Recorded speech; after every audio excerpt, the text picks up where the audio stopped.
काय मुंबईकर, झाला ना त्रास? हाच गोंगाट आणि हीच चिडचिड आपण रोज मुंबईच्या ट्रॅफिकमध्ये प्रवास करताना सहन करतो.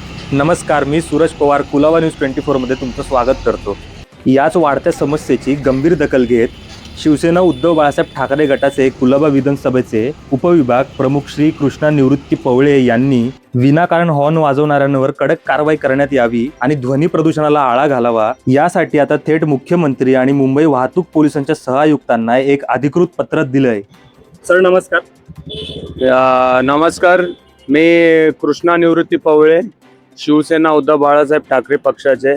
आज एक जबाबदार मुंबईकर म्हणून काल आम्ही आदरणीय महाराष्ट्राचे मुख्यमंत्री देवेंद्र फडणवीस साहेब तसेच आपले जॉईंट कमिशनर सत्यनारायण चौधरी साहेबांना आम्ही एक विनंती पत्र लिहिलेलं आहे. आपण बघतच आहोत की मुंबईची परिस्थिती काय झालेली आहे. आपले ट्रॅफिक पोलीस प्रचंड प्रयत्न करत आहेत, पण आज नॉईज पोल्युशन एवढं झालेलं आहे की माणसाला घरातून खालती उतरलं की हॉर्न एवढं वाजवतात आणि काही कारण नसताना सुद्धा वाजवत आहेत. तर आम्ही त्या आमच्या पत्राद्वारे असं म्हटलेलं आहे की निदान जसं डीजेचं डेसिमल आपण कसं कमी करतो त्याचप्रमाणे जर आपलं हॉर्नचं डेसिमल जर आपण कमी केलं तर शक्यता आहे की जे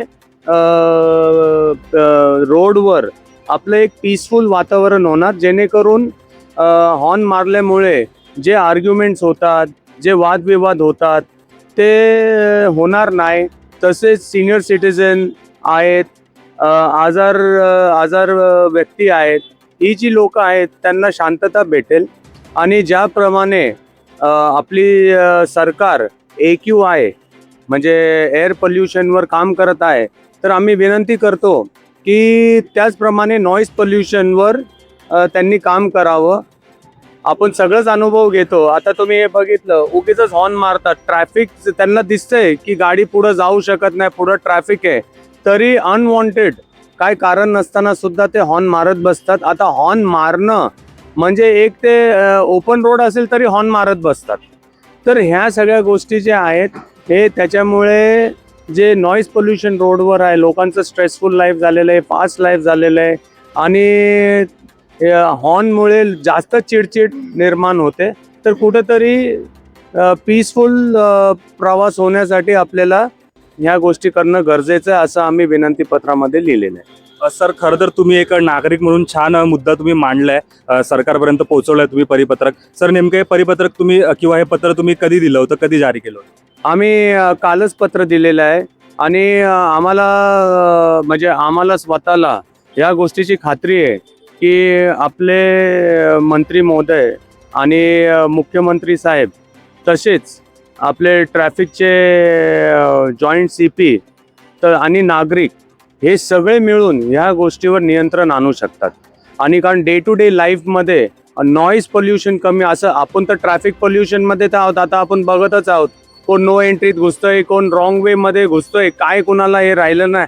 आणि त्याहून हॉर्न, आता आपण इथं उभे आहेत तरी हॉर्न चालूच आहे.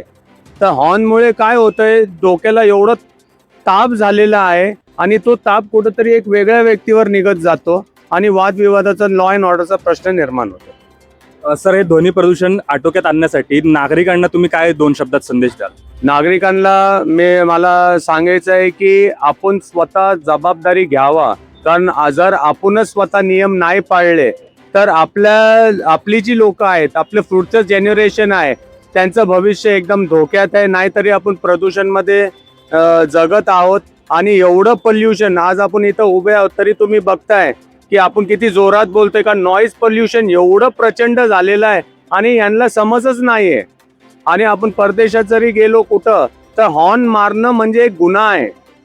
हॉर्न मारा, पण गरज असेल तेव्हा मारा.